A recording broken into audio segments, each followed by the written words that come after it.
Historia del siglo XX.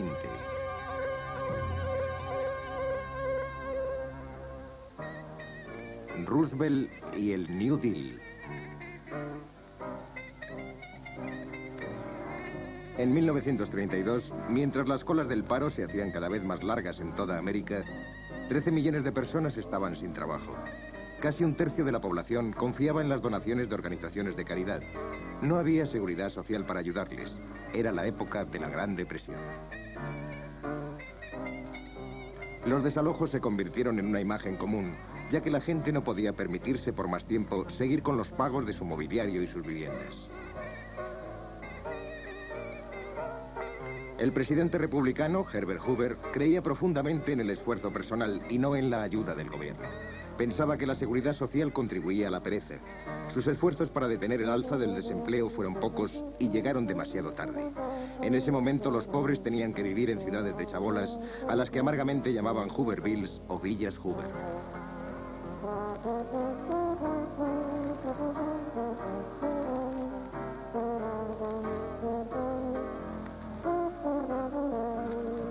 En una entrevista de prensa, Hoover le comentó a un periodista: nadie se está muriendo de hambre en realidad.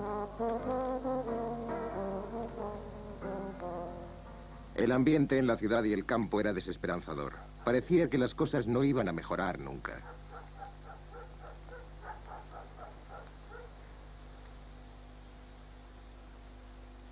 El hombre, destinado a cambiar todo esto, había nacido en la mansión llamada Hyde Park, en el estado de Nueva York. Era miembro de una rica familia americano-holandesa. Su nombre era Franklin Delano Roosevelt. En su caro colegio privado destacaba en deportes y era popular. Su encanto cautivó a una prima lejana, Eleanor. En 1904, ambos estaban invitados a la boda de un primo común. Un año más tarde, ellos mismos contraían matrimonio. Los dos eran ricos. Después de dejar la universidad, Roosevelt ejerció de abogado y se dedicó a la vida familiar. Entró en la política como senador por el Partido Demócrata y más tarde fue el ayudante más joven hasta entonces del ministro de Marina. Luego, en 1921, apareció la tragedia. Roosevelt tuvo un ataque de polio. Nunca más volvería a caminar sin apoyo. Su carrera política parecía llegar a su fin. Su esposa Eleanor fue una ayuda vital en los años sucesivos que le hizo volver a la política. Además, ella tuvo que hacer muchas apariciones en público y esta mujer, que era básicamente tímida, iba a convertirse en extremadamente popular. Animado por su esposa, algunos amigos íntimos y sus propias ambiciones, Roosevelt se convirtió en gobernador de Nueva York en 1928. El éxito allí le llevó en 1932 a llegar a ser el candidato presidencial que el Partido Demócrata ofrecía para combatir la depresión. Vamos a considerarnos, todos los aquí reunidos, profetas de un nuevo orden de confianza y valor. Esto es algo más que una campaña política. Es una llamada a las armas. Dadme vuestra ayuda, no solo para ganar votos, sino para ganar esta cruzada de devolver a América a su propia gente.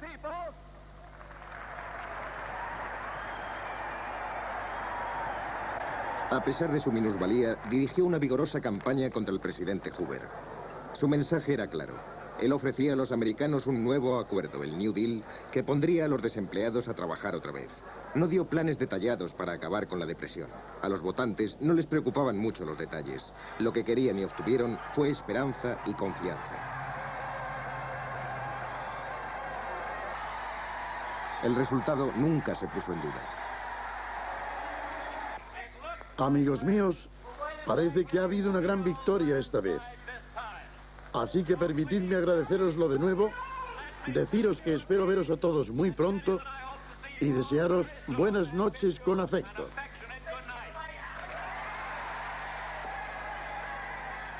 Había ganado en 42 de los 48 estados. El primer discurso del nuevo presidente a la nación era una llamada desafiante para la acción conjunta del gobierno y el pueblo. Lo primero, permitidme asegurar mi firme creencia de que a lo único que tenemos que tener miedo es al propio miedo, al terror sin nombre, irracional e injustificado. Pediré al Congreso el único instrumento que nos queda para enfrentarnos a la crisis. Un amplio poder ejecutivo para hacer la guerra a las emergencias, tan grande como el poder que me sería dado si fuéramos invadidos por un enemigo extranjero. Aquella misma noche, en la Casa Blanca, Roosevelt se puso manos a la obra para resolver la situación. Puso toda su confianza en un pequeño grupo de consejeros para redactar las leyes necesarias. Su primer trabajo era restaurar la derrumbada economía. Desde el crack de Wall Street habían cerrado más de 5.000 bancos. La población retiró el dinero de los bancos y lo guardó en casa. No había confianza en el sistema. Para detener el pánico, Roosevelt cerró todos los bancos durante 4 días. En el famoso discurso de los primeros 100 días, persuadió al Congreso para que aprobase 15 nuevas leyes para luchar contra la crisis. En este momento, algo estaba ocurriendo y la confianza volvió a aparecer. Él creía que, explicando estas leyes del New Deal directamente al pueblo, ganaría su confianza. Lo hizo por medio de sus asiduas charlas junto al fuego en la radio. Confianza en la gente. Confianza y valor. Unámonos en hacer desaparecer el miedo. Hemos previsto la maquinaria para restaurar nuestro sistema financiero. Queda para vosotros apoyarlo y hacerlo funcionar. Es vuestro problema, amigos míos, tanto como el mío. Juntos no podemos fracasar. Una de sus primeras leyes permitía que se volviera a vender cerveza. Marcaba el final de la prohibición y del control de los gánsteres en la bebida. A las nuevas leyes, que ayudaron a todos los grupos de la comunidad, se las rebautizó como las leyes del alfabeto. Se prestó ayuda a los granjeros a través de la AAA o Acta de Ajuste de la Agricultura. Los campesinos sufrían por el rápido descenso en los precios de sus productos. Para elevar estos precios, se pagaba a los granjeros que producían menos. Pero esto significó cosechas destrozadas y el ganado que se moría. Para algunos críticos fue un gran gasto. Podía ayudar a los granjeros, pero ¿qué pasaba con aquellos americanos que morían de hambre? La respuesta de Roosevelt era lograr que los desempleados ganaran dinero en los planes de construcción del nuevo gobierno. Por ejemplo, la WPA, o Administración para el Progreso de las Obras Públicas, que dio empleo a unos 8 millones de personas en distintos proyectos durante varios años.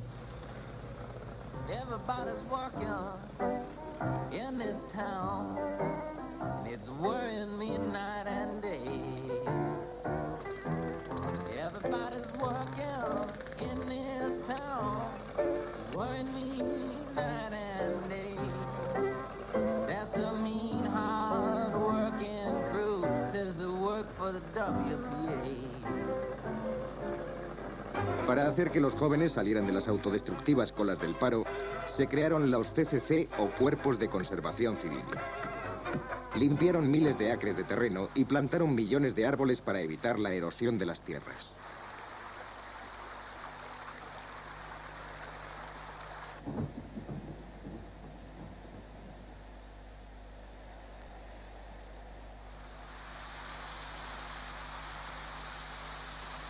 En algunas partes de América, las fuertes lluvias ocasionaban inundaciones que arrastraban consigo la tierra y destruían la forma de vida de los granjeros locales.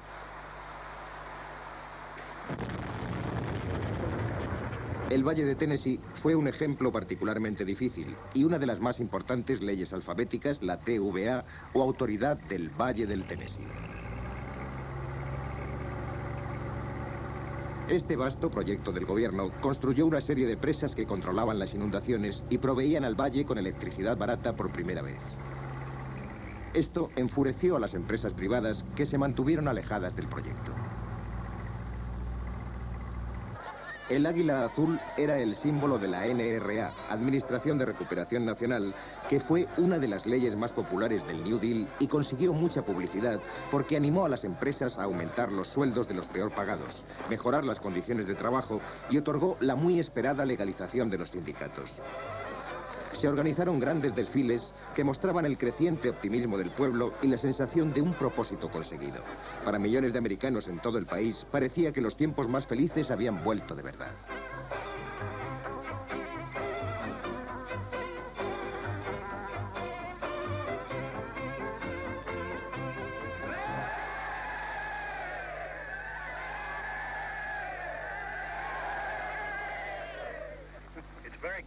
Es bueno estar aquí en este campo de los CCC de Virginia. Ojalá pudiera dejar la Casa Blanca un par de meses y venirme aquí para vivir con ellos, porque sé que me inundaría de salud, igual que ellos lo han hecho. La única diferencia es que ellos han engordado unas 12 libras por cabeza desde que llegaron aquí, y yo estoy tratando de perder 12 libras. Muchos americanos pensaban que tener a Roosevelt en la Casa Blanca sería bueno para ellos. Y una de sus primeras ordenanzas como presidente fue que a las personas afligidas que se pusieran en contacto con la Casa Blanca no se les debía evitar con falsas promesas. Personas de todas las esferas escribieron al presidente porque pensaban que él podía hacer frente a sus problemas.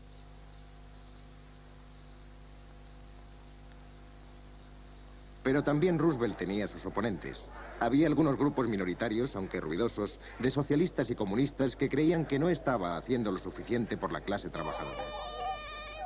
Además estaban los ricos, que se resentían de pagar impuestos más elevados para financiar el New Deal. Pensaban que Roosevelt era un traidor a su clase, una amenaza a su modo de vida. Algunos incluso se negaban a mencionar su nombre. Roosevelt hizo frente a esta oposición. Es verdad que se está pisando a algunos y va a seguir así. Pero son solo unos pocos en comparación. Unos pocos tímidos que tienen miedo al progreso e intentarán poner nombres nuevos y extraños a lo que estamos haciendo. A veces lo llaman fascismo, a veces comunismo, a veces totalitarismo, a veces socialismo. Pero al hacer esto intentan hacer muy complejo y teórico algo que es en realidad simple y muy práctico. Yo creo en las explicaciones y en la política práctica.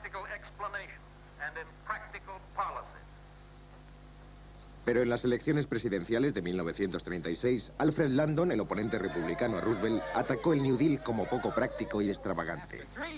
Después de 3 años, debe estar claro para todos que el gasto y la extravagancia no producen empleo. Es un espectáculo lamentable ver a los líderes republicanos llamando a este proyecto gasto y extravagancia.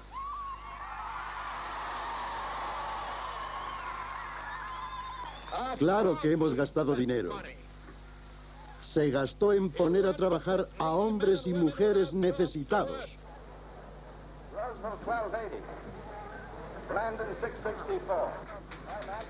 Cuando los resultados electorales aparecieron, estaba claro que Roosevelt había conseguido otra victoria aplastante. La mayoría de los americanos querían las dos cosas, a Roosevelt y el New Deal.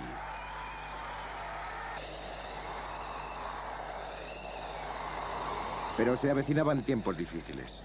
Durante años, la explotación agrícola en el Medio Oeste había empobrecido la tierra incesantemente, dejándola seca y poco consistente. Las fuertes sequías y vientos habían destruido millones de acres entre 1933 y 1936. Año tras año, las tormentas de polvo aparecían, transformando el día en noche.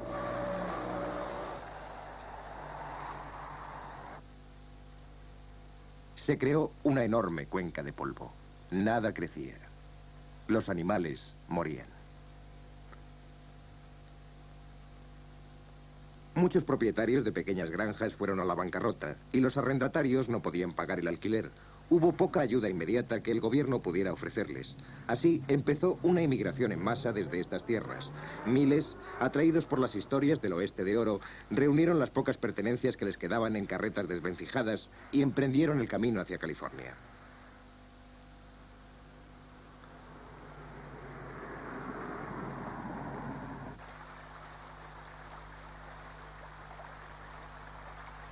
Pero no hubo una bienvenida para ellos en la rica y fértil campiña californiana.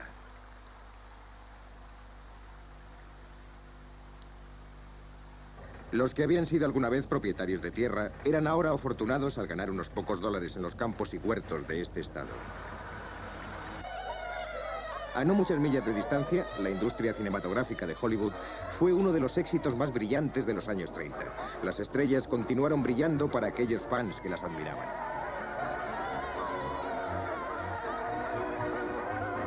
Era en su mayoría un mundo de cuento de hadas, fascinante y superficial, ofreciendo la clase de entretenimiento que ayudaba a muchos americanos a olvidar sus problemas.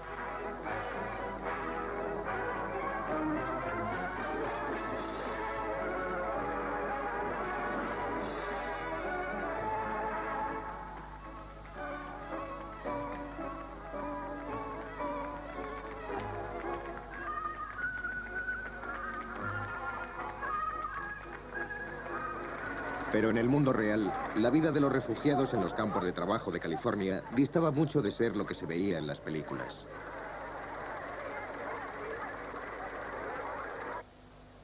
Al otro lado del país, en Washington, se formó la oposición al New Deal. El Tribunal Supremo, el más alto cuerpo legal de los Estados Unidos, había declarado muchas de las leyes de Roosevelt como inconstitucionales. Parecía que el New Deal estaba en peligro. La mayoría de los jueces eran ancianos y se oponían políticamente a Roosevelt. Cuando se propuso aumentar el número de estos, se le acusó de intentar llenar el tribunal con sus simpatizantes y sufrió una grave derrota en el Congreso. La mayor parte de los americanos creían que el tribunal estaba por encima de la política y fuera del poder del presidente. También había problemas en el frente industrial. A pesar de los esfuerzos del New Deal, algunas grandes industrias se negaban a reconocer a los sindicatos. Así, en 1936 y 37, una ola de huelgas de brazos caídos barrió el país. Trabajadores de todo tipo se negaron a dejar sus lugares de trabajo como protesta.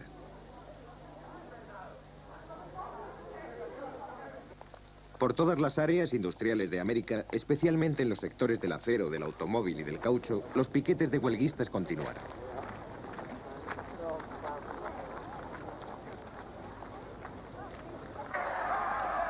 Algunas empresas utilizaron cuadrillas privadas de personal especializado en romper las líneas de los piquetes en las huelgas.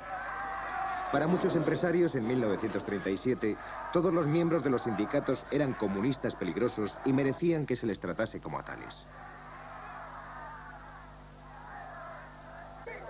Pero gradualmente los sindicatos consiguieron obtener el derecho a ser reconocidos, aunque muchos, asustados por las huelgas, no invirtieron su dinero en la industria y el desempleo se elevó de nuevo en 1938.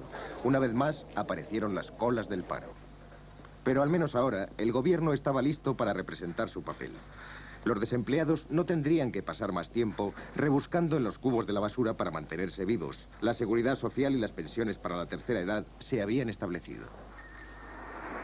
A finales de los años 30, el New Deal había empezado a transformar el país.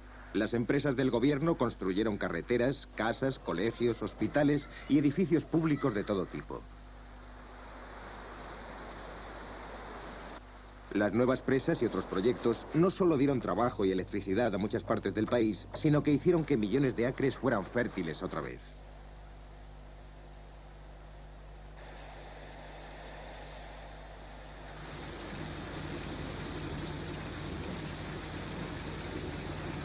Ahora había menos granjeros, pero tenían el apoyo de los precios garantizados para sus cosechas. El New Deal había aumentado el poder adquisitivo de mucha gente, aunque al ponerlo en práctica había ofendido a muchos grupos, los grandes negocios, el Tribunal Supremo, como él mismo dijo con su gesto de costumbre, todos están contra mí, excepto el electorado. Ellos habían visto América atravesando una época muy oscura.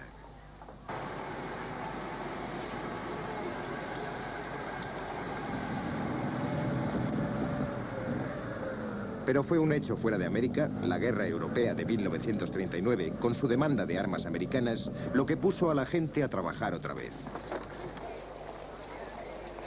Irónicamente, fue este hecho, más que el New Deal, lo que finalmente acabó con el desempleo en los Estados Unidos.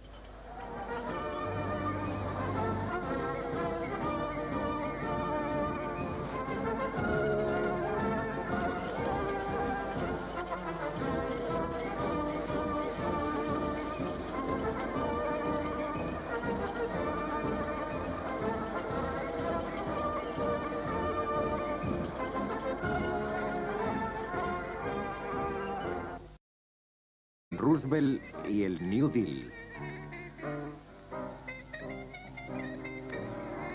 En 1932, mientras las colas del paro se hacían cada vez más largas en toda América, 13 millones de personas estaban sin trabajo. Casi un tercio de la población confiaba en las donaciones de organizaciones de caridad. No había seguridad social para ayudarles. Era la época de la Gran Depresión. Los desalojos se convirtieron en una imagen común, ya que la gente no podía permitirse por más tiempo seguir con los pagos de su mobiliario y sus viviendas. El presidente republicano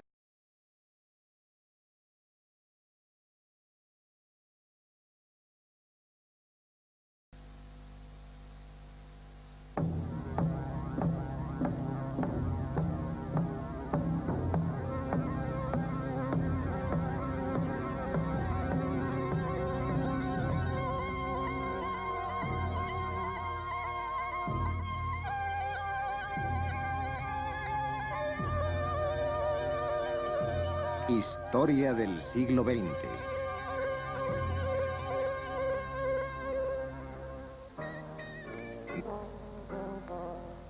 El ambiente en la ciudad y el campo era desesperanzador. Parecía que las cosas no iban a mejorar nunca.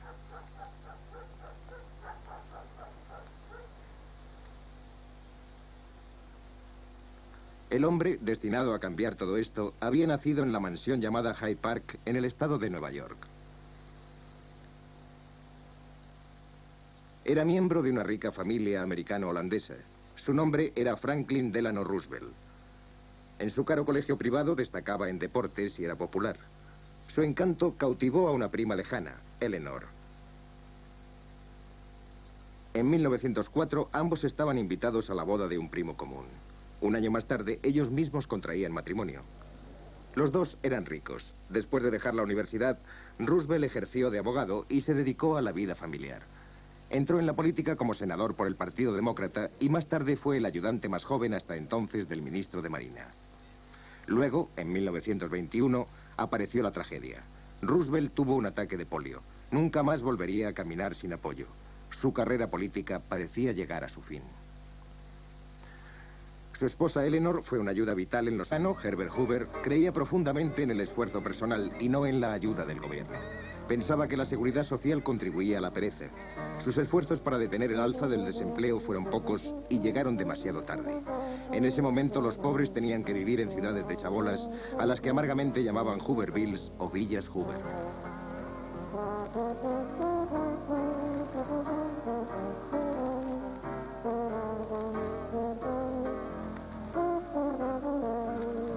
En una entrevista de prensa, Hoover le comentó a un periodista: nadie se está muriendo de hambre en realidad.